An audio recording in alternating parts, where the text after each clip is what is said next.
Kunja Vihare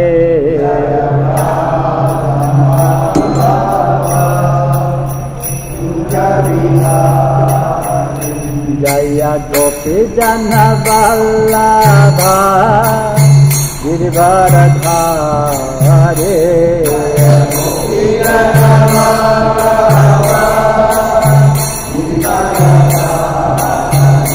Jaya Gopi Jana Vallabha Girivardhare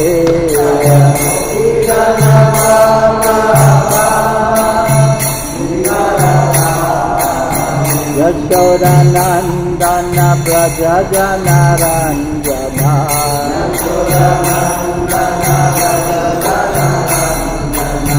Yashodanandana Praja Janaranjana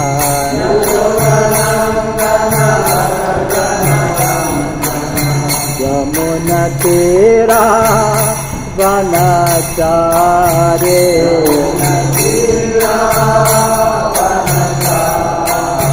Yamuna Tira Vanachare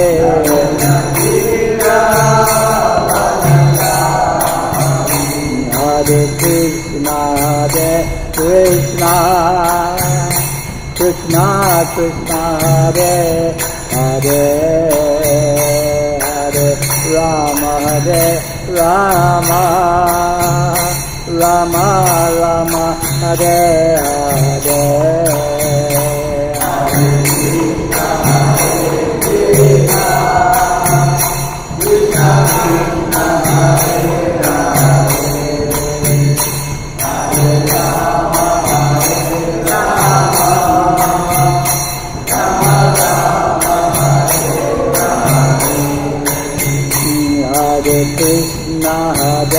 Krishna Krishna Krishna Hare Hare Hare Rama Hare Rama Rama Rama Hare Hare Hare Krishna Hare Krishna Krishna Krishna Hare Hare Hare Krishna, Krishna Krishna, Hare Hare, Hare Rama, Rama Rama, Hare Hare.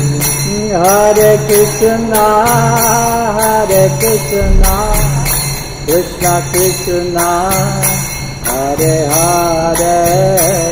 Hare Rama, Hare Rama, Rama Rama, Hare Hare. Hare Krishna,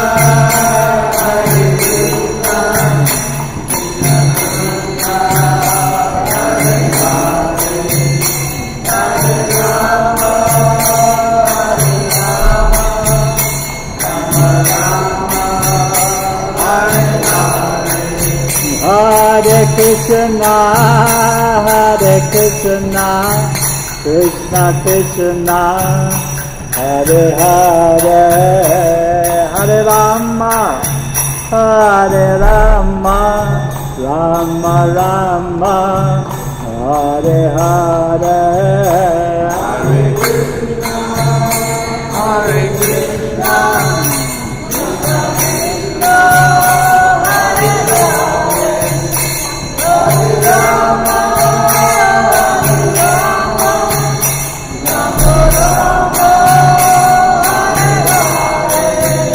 Jaya Prabhupada, Jaya Prabhupada, Jaya Prabhupada, Srila Prabhupada, Jaya Prabhupada,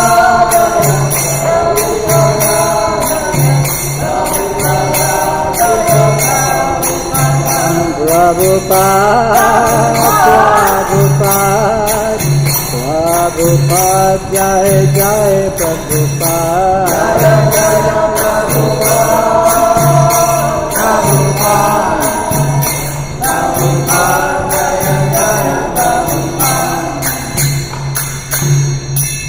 Prabhupada. So we want to thank everyone for being here tonight. Is there anyone who's here for the first time? Closer.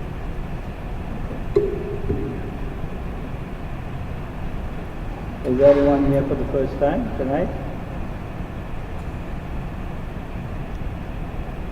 All right, so how did you hear about us?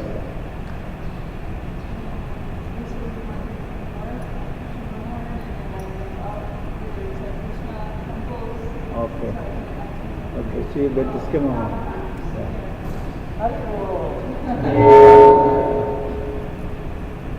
All right, so I'm going to read from Bhagavad-gita, chapter 10, text 9.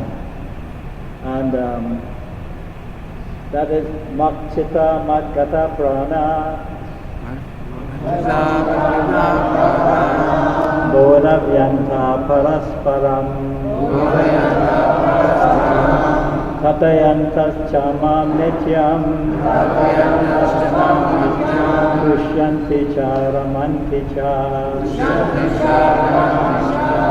One more time. Makchita Madgata Prana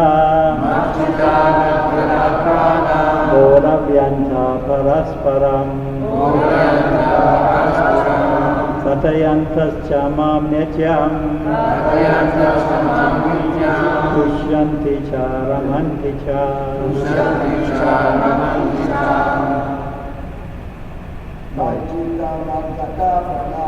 Makchita Madgata Prana Bodhayanta Parasparam Adhyantas Chamam Nityam Shanti Charamanti Cha. Makchita Madgata Prana Bodhayanta Parasparam Adhyantas Chamam Nityam Shanti Charamanti Cha. Makchita Madgata Prana Bodhayanta Parasparam Adhyantas Chamam Nityam Shanti Charamanti Cha. Makchita Madgata Prana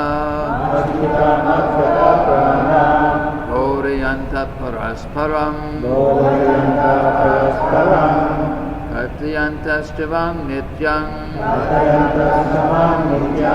Shanti Charamanti Cha.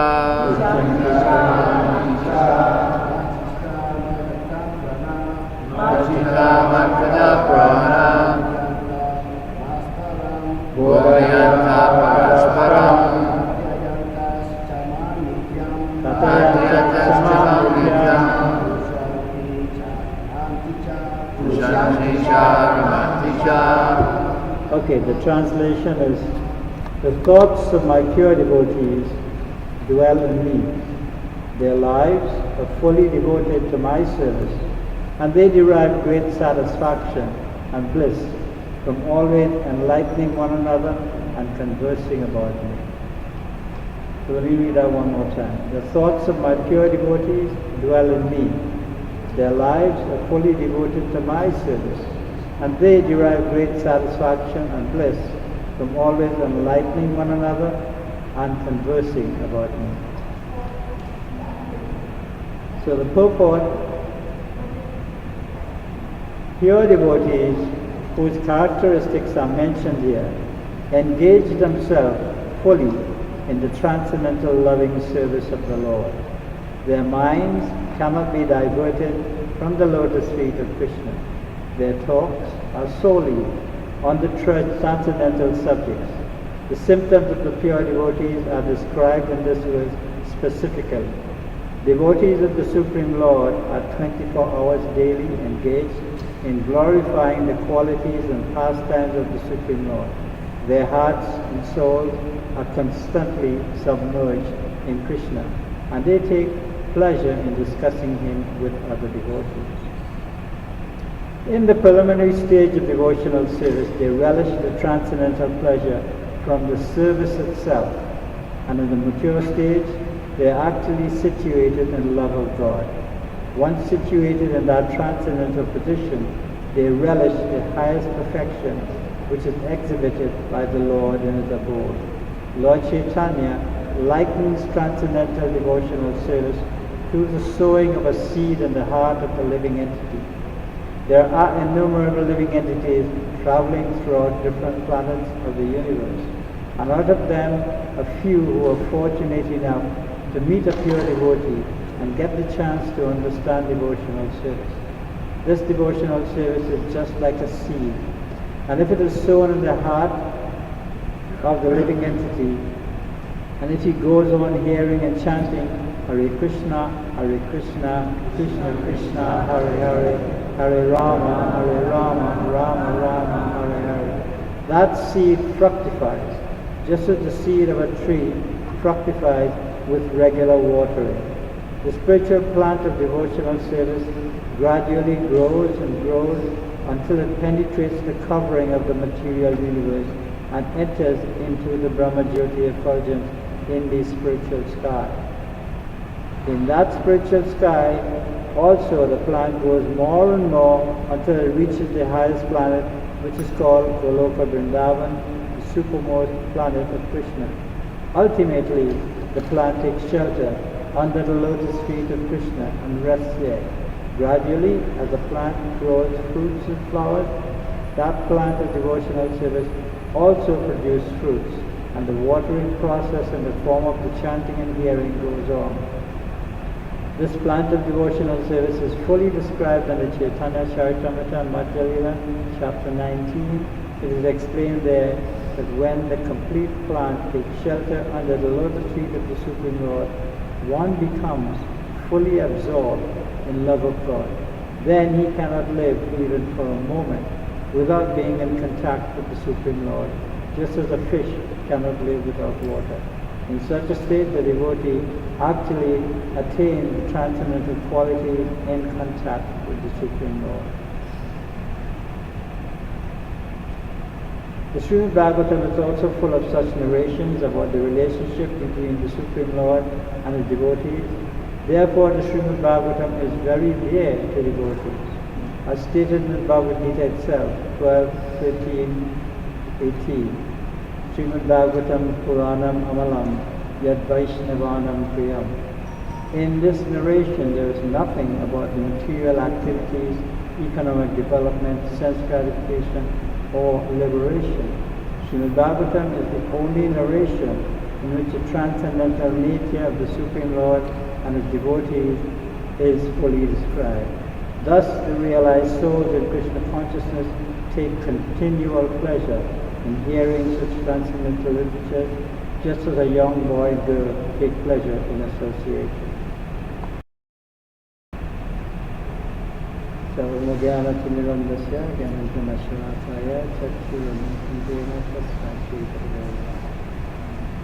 So,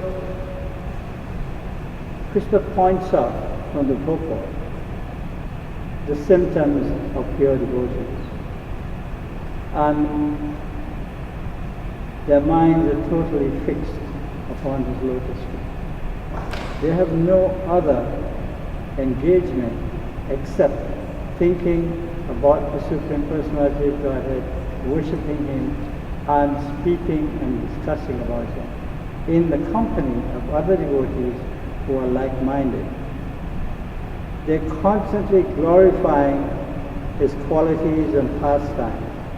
So you see, Prabhupada set it up that we have Bhagavatam class every morning, and we read from Srimad Bhagavatam and we speak about the subject matter, and then devotees ask questions and the questions are answered.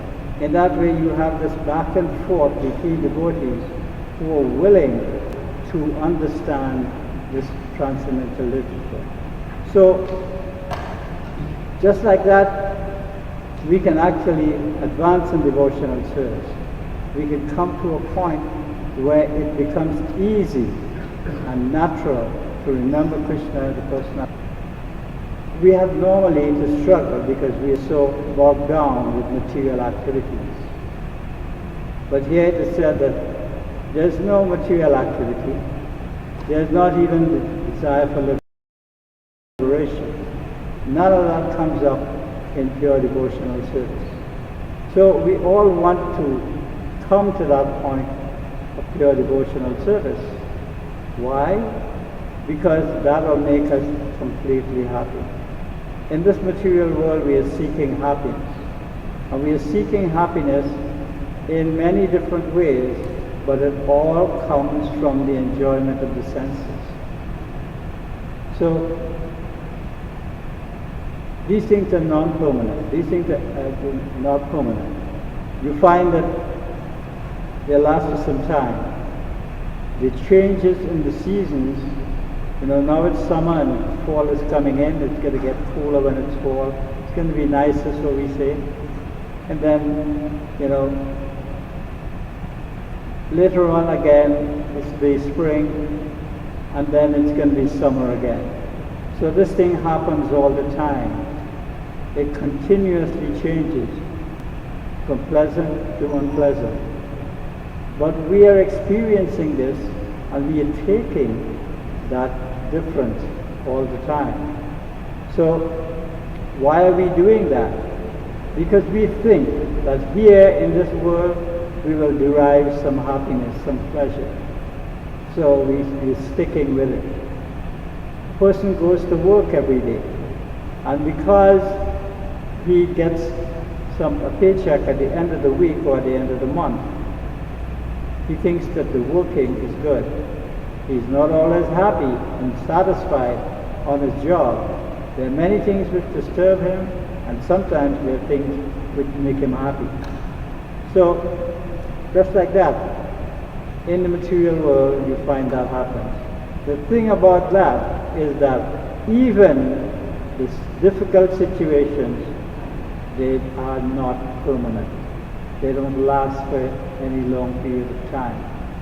So sometimes we see that we are going through a difficult period, we know it's going to come to an end. So why be attached to material happiness and material distress? Why be attached? We are the one who's going through it, and we are actually here all the time and doing the same thing. So why are we doing it? Because, like I said, we think we'll derive some kind of pleasure. But here the devotees, they take pleasure in discussing about the pastimes of the Supreme Lord. And for one who hasn't done it on a regular basis, it's difficult to understand how this could be so pleasurable, how this could be so exciting. If we take the Bhagavad-gita and open it to any point and just read a little bit of the Bhagavad-gita, there is so much information that comes there. And the information that comes there is for the purpose of bringing us to the stage of transcendental happiness. Then what happens? We actually take pleasure in it. The stages of devotion, the preliminary stage, where they practice this devotional service. Practicing devotional service, they begin to experience joy and happiness. Just like the chanting of the holy names.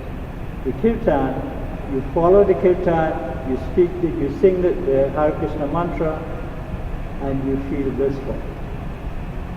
It's very, very simple. How could such a simple thing give us such great pleasure? We try to sing mundane songs, but after a while, we buy another record. We buy another CD. We don't want to hear that anymore, because we are fed up with it. We know devotees who are chanting their holy names for 50 years, 60 years, and they're still doing it, because there is some eternal aspect of happiness that comes from the chanting of the holy names. And the chanting of the holy names is mentioned in the purport is the watering of the seed of devotional service. And how that seed comes about is because someone plants it in their heart of the living entity. How do they plant it? They plant it through oral reception. By hearing about the mercy, the activities of the Supreme Lord, that seed is planted within the heart. It's very, very simple. It's not a difficult thing whereby we have to go to a university and study for many, many years and go through difficult procedures and try to pass exams. Here, we're getting the benefit from the beginning. What happens in the beginning is the benefit shows up, but it continuously grows. Just like the seed of devotional service, it grows until it goes to the spiritual world. We in this material world have very little concept of what the spiritual world is. But can we imagine a place where there's no distress, where there's only happiness, where we are not bogged down by materialism, by material desires? Can we imagine such a place? But we can imagine such a place if we discuss that with the devotees of the Lord. Just like, by discussing among one another, enlightening one another, they have this wonderful pleasure. Krishanti cha, ramanti cha. So, from the preliminary stage, we finally will come, and the mature stage is pure love of Godhead, which at that point in time, we are not struggling to perform that. We are not struggling to do that. We naturally engage in loving service to the Lord. It's our natural inclination. And the reason it's our natural inclination is because we are pure spirit souls. We are part and parcel of the Supreme Personality of Godhead, and our constitutional position is that we are servants of the Lord and we serve Him. The nice thing about it is that it's not only from His end where He is receiving all the service and we're thinking about Him all the time, but He is so merciful that He returns that pleasure and happiness to us. In that way we become fully satisfied.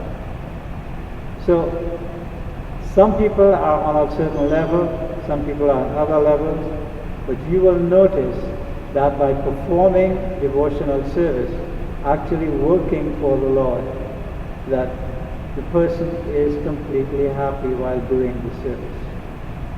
You're sweeping the floor, you're washing the pots, you're working on the altar, you're dressing the deities, taking care of the deities, making offerings, all these things. It's the same activity because it concerns the most important person, which is the Supreme Person. So, our faith is received from a pure devotee. And we were very, very fortunate in receiving that via the mercy of Srila Prabhupada. And I want to say this, if Srila Prabhupada didn't come to the West, we would be completely lost. In fact, the Encyclopedia Britannica, before Prabhupada came to the West, only had Mayavad philosophy, the philosophy of liberation and merging into the Brahmajyoti. After he came, it's now there in the Encyclopedia Britannica. Vaishnava understanding wasn't there in the West before. It wasn't there. And by the wonderful mercy of the pure devotee, Srila Prabhupada, we got the seed of devotional service. And that seed is such a wonderful seed that if we water it daily with the chanting of the holy names, it will continuously grow. The other thing is that we will associate with devotees and we will keep that creeper alive. So that seed again is faith received from a devotee, and the watering again is the chanting of the holy name, and the growth, it passes through the material universe through the Brahma Jyoti, which is the effulgence of the Lord, and into Goloka Vrindavan. So, just by chanting the holy names, just by speaking about devotional service, just by reading Bhagavad-gita and Srimad Bhagavatam, we begin our journey towards Goloka Vrindavan. It's such a wonderful process that I can't think of anything else. In fact, I remember when I just joined, they were going to offer me first initiation, and the temple president called me and asked me, "Why do you want to take initiation?" And I told him, "I do not see anything else that is important."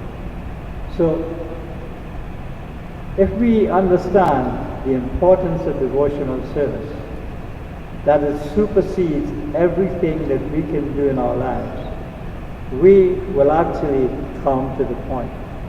So, the nature of a devotee is that he cannot live without Krishna. And that's like a fish, he can't live without water. But while that happens, is he is attaining transcendental qualities through association with the Supreme Lord. So those transcendental qualities, they transform his personality. In fact, not so much they transform his personality, they uncover his real personality. So we are all servants of the Supreme Lord. It's not that we have to learn this process. We are already servants of the Lord. But we have covered ourselves with material desire, thinking that we can be happy in this material world. And so because we are thinking that we can be happy in this material world, Krishna says in Bhagavad-gita, "Me comes with remembrance, knowledge, and forgetfulness." So, he gives us everything. If we want to forget him, he says, "Okay, yes, you can forget him. You can forget him, not a problem." But the nice thing about Krishna is that he comes with us in the material world as the super soul is in our hearts. He is there. The reason he is there is because we could not bear the suffering of this material world without his presence. So, I mean, you've heard of people who commit suicide and they think, well, there's nothing else. But even that intelligence to end his life comes from the intelligence given by the Supreme Lord. So he gives us what we want, always. But we must want the best thing, which is pure devotional service. So, satsanga, or the association of devotees. If you want to learn something, you get into that society whereby they're teaching it. So, you want to learn, any particular subject, you go to the university. You associate with people who are studying that. Then you start working in the field and you're associating with people who are doing this particular activity. And in that way, you can grow in that field. The way to grow in devotional service is to associate with devotees. And the purpose of a devotee's life is to serve the Supreme Lord. Not only to serve the Supreme Lord, but to spread this knowledge of devotional service. To give that seed and put it in the heart of everyone so that they can grow in spiritual life. We have to take shelter of the Srimad Bhagavatam and we have to relish Krishna Katha. So, anyone who has read the Srimad Bhagavatam a little, they can understand that in the Srimad Bhagavatam there is nothing in there that is material. They don't talk about sense gratification. The Srimad Bhagavatam doesn't talk about liberation even. It talks about devotional service. It talks about the Supreme Personality of Godhead. And by hearing about him, we become satisfied. It's so very simple that all we have to do is hear. If a sleeping man is in his home and there is a fire, he's sleeping, he doesn't know. But someone comes and says, "Hey John, wake up, there's a fire." And he wakes up. That oral reception is the way that we can get this message of devotional service, by oral reception. That cuts through the binding knots of reactionary work. It cuts through that difficulty that we're experiencing in the material world and the desire to enjoy in the material world. It cuts through that. So the Srimad Bhagavatam is like that. It gives us the mercy of the Supreme Lord, and it gives us the association of the Supreme Lord at the same time. So while we are getting that, what happens to us? We begin to feel grateful. We begin to feel happy. That gratitude is what is our reciprocation with the Supreme Lord. If we are grateful that we are getting the benefit of devotional service, of that devotional kripa, then what happens? He gives us more. It's like the son of a father who is working in the business, and he is very conscientious. He does everything the father wants to improve the business. The father gives him more responsibility. He gives him more position. He puts him in a higher position than he was before. The same thing with the Supreme Lord. If we take to this process and we try to get the mercy of the Lord, what happens is we begin to feel so grateful. And that gratitude we feel is what will spur us on in devotional service. That will give us the benefit of increasing our devotional activity and our devotional mood and attitude. We want to be happy, but we don't know how to be happy. And so Krishna is giving us this knowledge. In fact, when Prabhupada came, who came to him? There were hippies and drug addicts. But by the mercy of the katha of Krishna, they were transformed.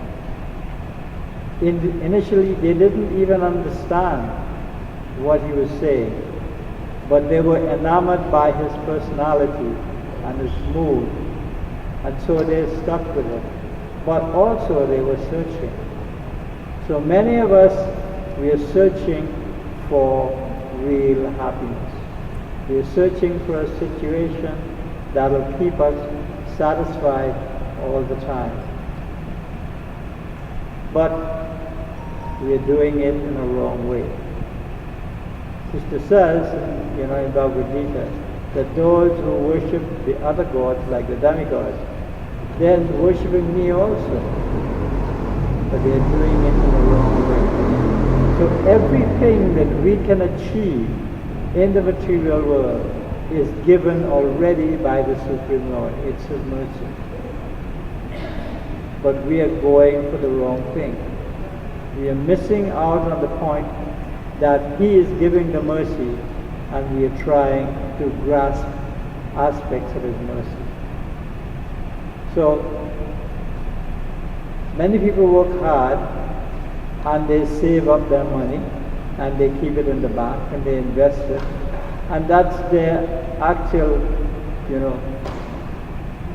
that's their actual situation where they think that they're growing in this world. If we engage in devotional service and we get the mercy of the Lord, we grow in the right way.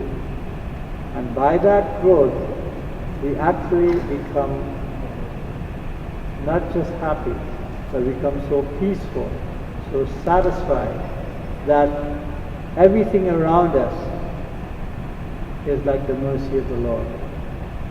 There's nothing in this world that doesn't come from the Supreme Personality of Godhead. He gives everything. And we are the recipient of everything. But if we utilize everything for our own benefit, what happens is we are getting the short end of the stick. So you find that we want to actually get to the right position.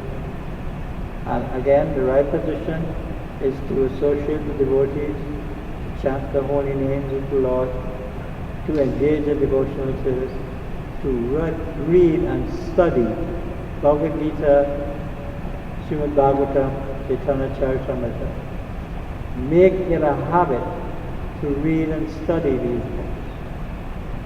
Prabhupada said that, so many people are distributing books. If we didn't get books, we would not have become devotees and attached to this movement. We had to get that book. So, we should study the books, because the reason he wrote these books is to give this knowledge to everyone. And he's saying that this knowledge will last for 10,000 years. So we are within the circle. We are within the time. We just have to take it. And if we can't take it, and if it seems to be difficult to take that process, we simply have to associate with persons who are practicing. Association of devotees. So, first we have to have a little faith, right? And then we get the mercy of the devotees. And then we start practicing. So, we don't want to stay on the lowest rung. We want to increase. Because just like with everything else, we want to increase, we want to get better, we want to climb the ladder of success. So, while we are doing what we are doing, we can climb the ladder of success at the same time. We don't have to wait until we get rich, until we get everything that we want. Because by that time what happens is we become so attached to that activity is that we cannot think of anything else. We are here trying to understand. And here I'm going to read this from Prahlad Maharaj. It is the 9 processes of Bhakti Yoga. It is Shravanam, Kirtanam, Vishnu, Smaranam, Padasevanam, Archanam, Vandanam, Dasyam, Satyam, Atmanivedanam. And that is hearing and chanting about the transcendental holy name, form, qualities, paraphernalia and pastimes of Lord Vishnu. Remembering them, serving the lotus feet of the Lord, offering the Lord respectful worship with 16 types of paraphernalia, offering prayers to the Lord, becoming his servant, considering the Lord one's best friend, and surrendering everything unto him. In other words, serving him with the body, mind, and word.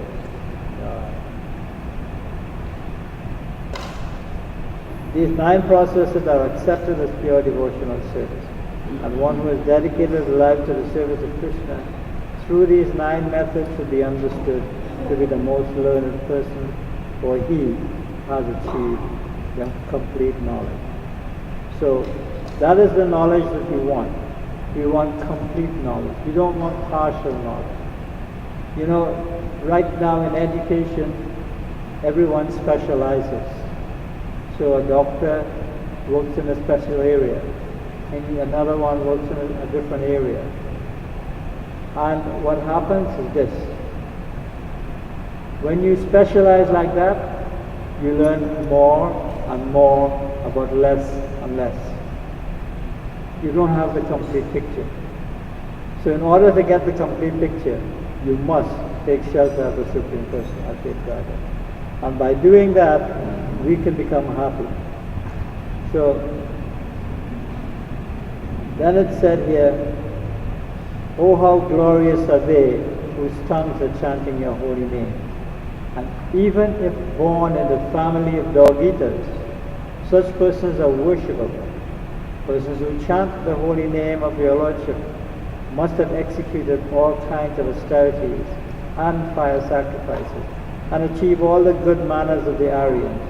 To be chanting the holy name of your Lordship, they must have bathed at holy places of pilgrimage, studied the Vedas, and fulfilled everything required. So, this is basically what's happening. We can easily approach the Supreme Lord, and if we try to do that, we get the benefit of the most important thing. So, here it said, your Lordship can be easily approached, but only by those who are materially exhausted. One who is on the path of material progress, trying to improve himself with respectable parentage, great opulence, high education, and bodily beauty, cannot approach you with sincere feeling. So, we have to give up not our material activity, but we have to give up our material desires. We perform the same activity, but we utilize everything that we get in the service of the Lord. And that makes him happy, makes him give us mercy. Now, this is not like a material situation whereby we go to the market, we pay for the goods, and we get what we pay for. All right? Here you could practice devotional service. But what happens when we practice devotional service? We can't tell the Lord to give us the mercy. What we have to do is actually do it in surrender. If we take advantage of a spiritual master and we try to learn the truth from him and take initiation, we don't challenge him and say, how do you know what you're saying is correct? You do it in a submissive mode.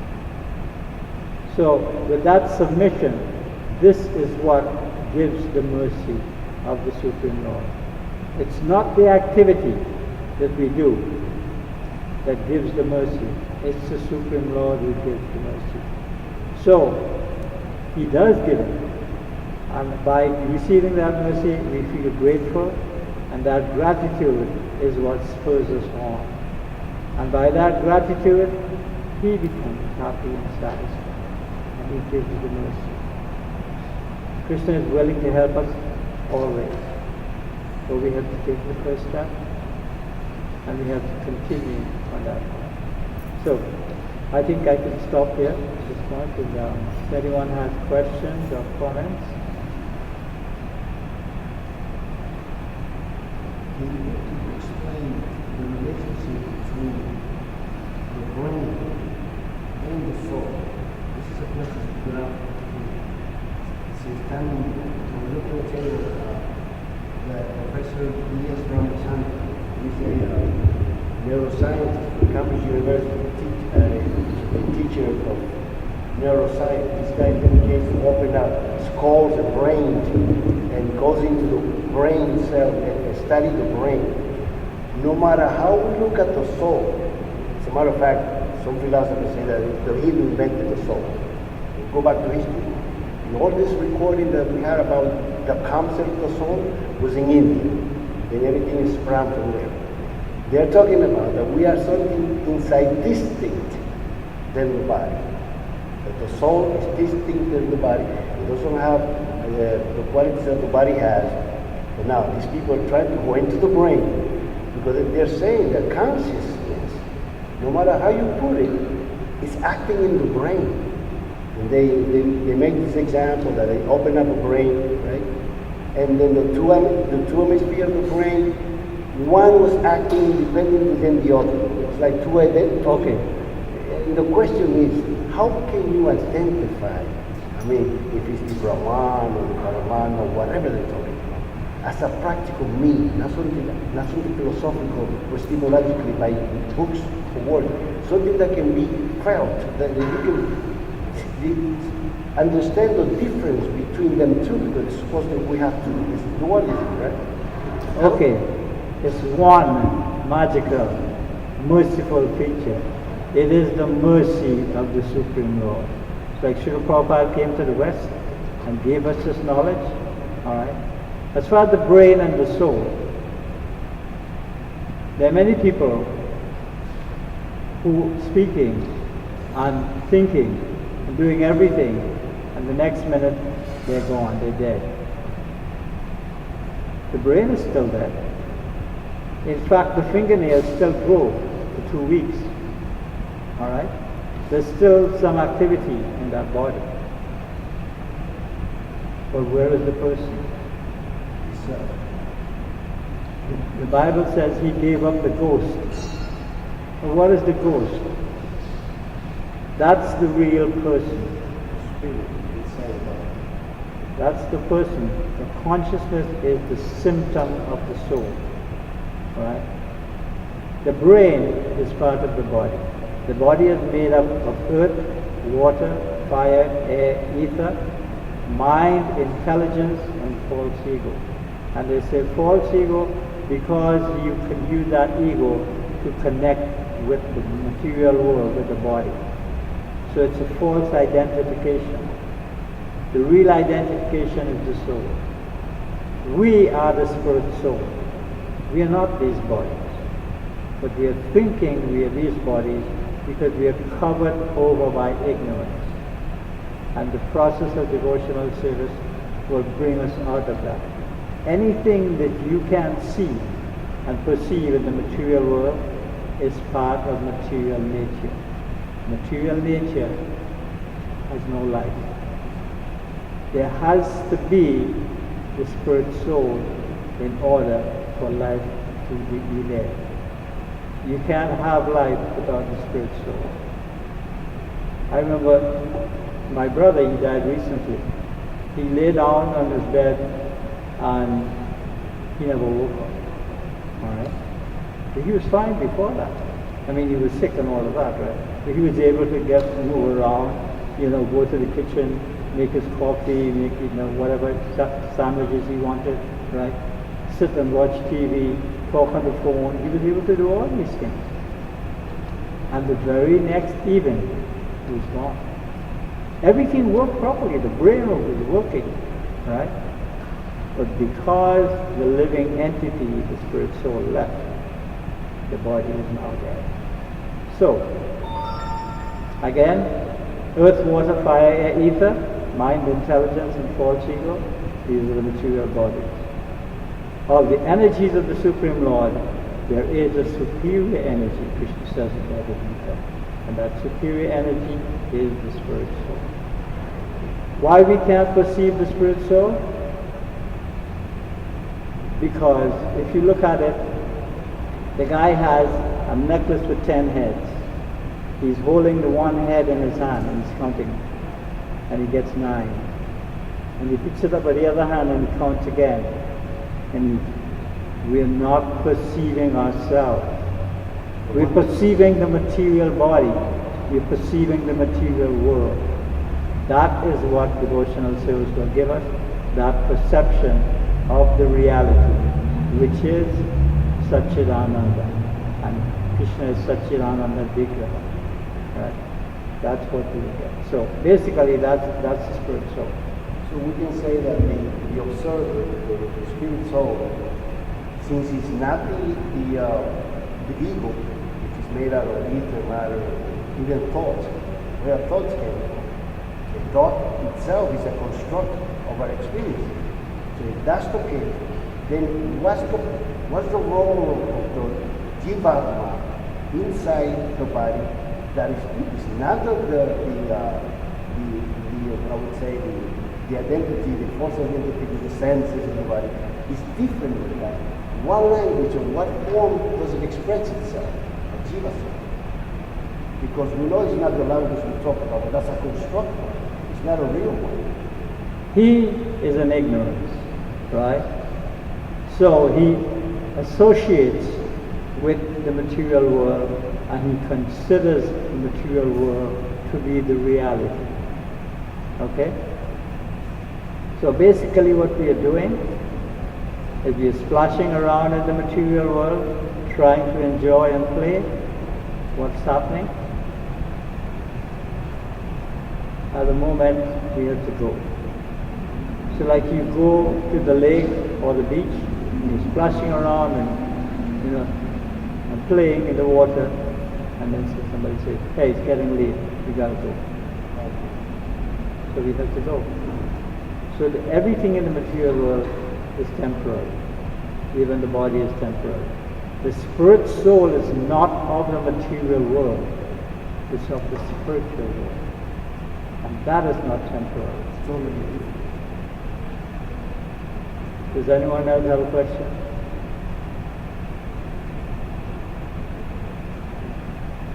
So, it's 7:30. I think we can stop here. I can run over a bit too. Srila Prabhupada ki jai, Bhagavad-gita ki jai, Gaura Premanandi, Hari Krishna.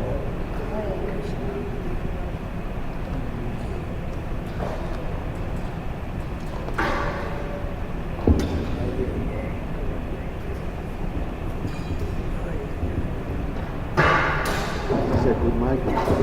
It's a good microphone. This one's a good microphone. Yeah.